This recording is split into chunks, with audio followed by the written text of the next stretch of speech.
গাছে গাছে ফুটছে আমের মুকুল, সবুজ বাগান জুড়ে এখন শুধু সোনালি হলুদ আভা, বাতাসে ছড়িয়ে পড়েছে মিষ্টি ঘ্রাণ। আমের রাজধানী খ্যাত চাঁপাইনবাবগঞ্জে শুরু হয়েছে মুকুলের মৌসুম। জেলার বিভিন্ন উপজেলার বিস্তীর্ণ আমবাগানে এখন একই দৃশ্য।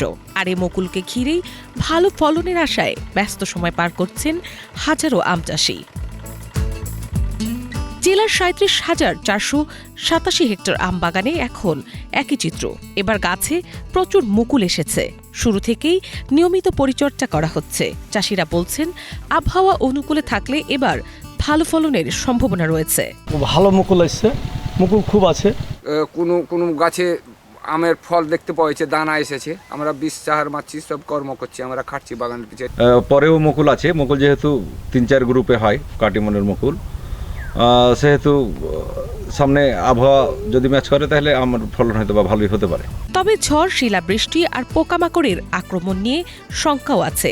মুকুল বের হওয়ার পর থেকেই বালাই দমনে সময় মতো ব্যবস্থা নেওয়া হচ্ছে। যদিও সার ও কীটনাশকের দাম বাড়ায় উৎপাদন ব্যয় কিছুটা বেড়েছে। প্রথম আমরা গোবর সার, জৈব সার, পানি, ইউরিয়া, ডিএপি, পটাশ দিয়ে আপনারা তৈরি করেছি। এখন আল্লাহ দেহে ফল আসতে লেগেছে, ফুল মুকুল এসছে।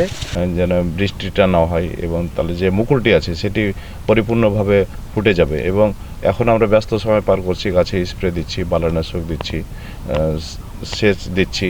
এবছর জেলায় আমের মুকুলের অবস্থা সন্তোষজনক। কৃষকদের নিয়মিত পরামর্শ দেয়া হচ্ছে। সঠিক পরিচর্যা ও বালাই দমন নিশ্চিত করা গেলে ভালো ফলন আশা করা যায় বলে জানান কৃষি অধিদপ্তর।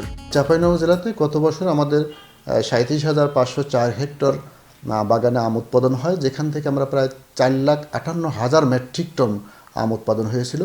এবছরে আমরা আশা করছি যে এখন পর্যন্ত যে আবহাওয়া আছে, আমরা আশা করছি যে এই 4,58,000 মেট্রিক টন ছাড়িয়ে যাবে বলে আশা করছি, যদি আমাদের সামনের আবহাওয়া যদি ভালো থাকে এবং কৃষক যদি ঠিকঠাক মতো পরিচর্যার যত্ন করে।